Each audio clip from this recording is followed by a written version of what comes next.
Hi, I'm Trevor Robinson, herbalist, nutritionist and director of The Gut Guru. Welcome to the first video in the series, Let's Get Rid of IBD Once and For All.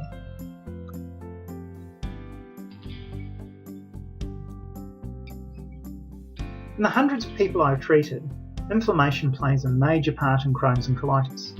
But I'd like you to consider that there are two kinds of inflammation, what we call the good and the bad. It's all the same, but there's good and bad inflammation. I'm not going to talk about the good here in this video. Suffice to say, it's the pain, swelling and heat associated with an injury. It comes on fast and goes once everything is healed. It may be a nuisance at the time, but it has an important job to do. Simply help you heal. What you need to know really is about the bad inflammation. It's that low, dull fire that's been burning away, most likely unnoticed for a long time. Then suddenly one day it's gone so long you become ill with a chronic disease. In the gut it might show up as colitis, ulcerative or Crohn's disease. But it could be rheumatoid arthritis too, or some other similar autoimmune. When all inflammation occurs, we get a whole bunch of biochemicals such as TNF-alpha, cytokines, interleukins. These are markers and triggers for further inflammation. When the originating cause of the inflammation is not resolved, you get an ever-increasing spiral where inflammation just causes more inflammation. This is inflammation out of control. It's bad inflammation. Eventually, one day the body decides the original cause is not the problem, but the inflamed part of the body is, and the immune system starts attacking that part of the body. For example, colitis can become Crohn's. The inflammation's gone on so long that the autoimmune part of Crohn's kicks in, and the immune system starts attacking the digestive tract.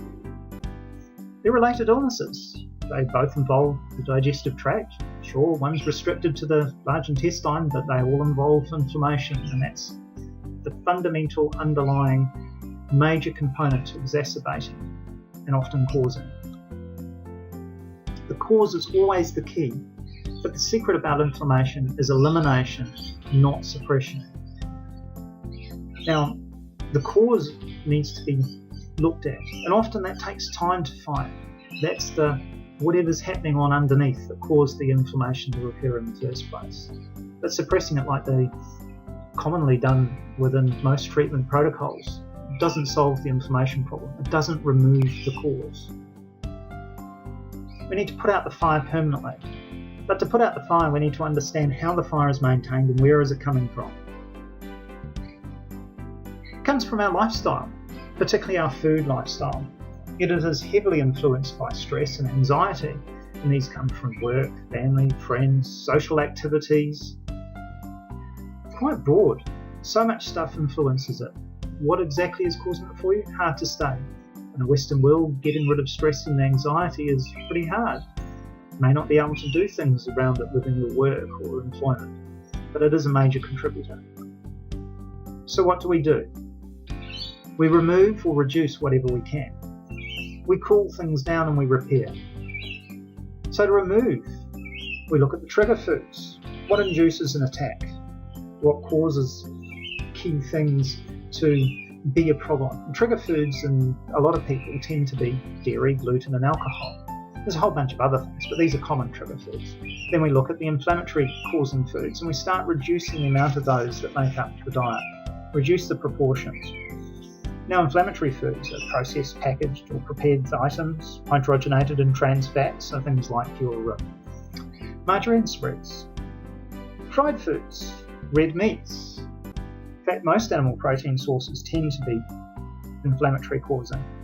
Sugars and sweets, artificial sweeteners, dairy, wheat products, gluten products, alcohol, coffee, soft drinks.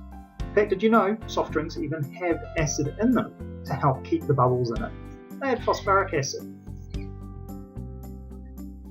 Then we cool things down. And in cooling things down, we look at anti-inflammatory foods. So this is vegetables. Pretty much all your vegetables except potatoes and some of the really starchy foods are anti-inflammatory.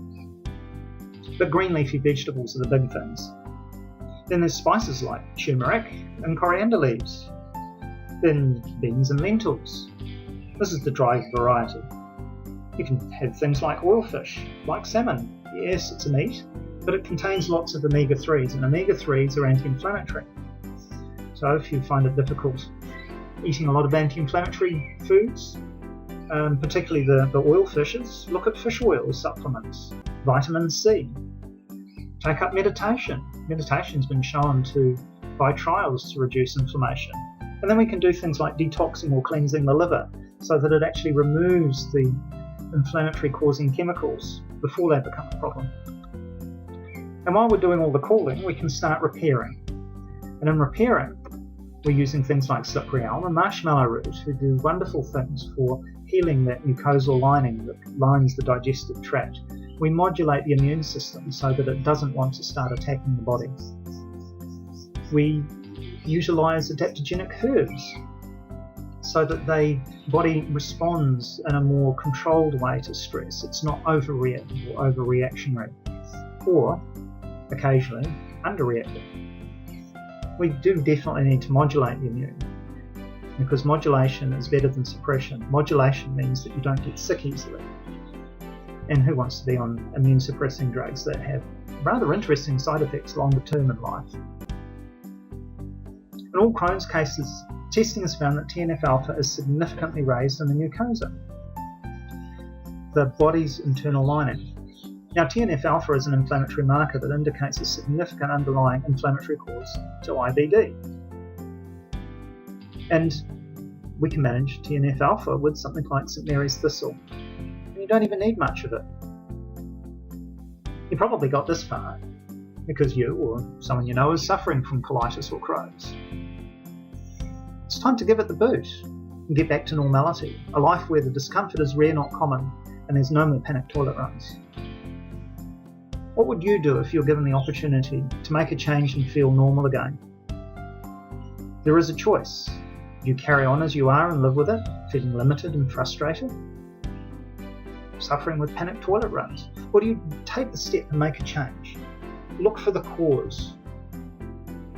Let's discover what it feels like to be incredible by getting rid of IBD once and for all. It's possible. It's been done. You can give IBD the kick. Ready for freedom? Why not take up an introductory consult? Email the clinic, info@gutguru.com.au, or phone on 07 3102 4363 and book an intro consult. See what part of these factors are affecting you and whether our programs for treating IBD are right for you.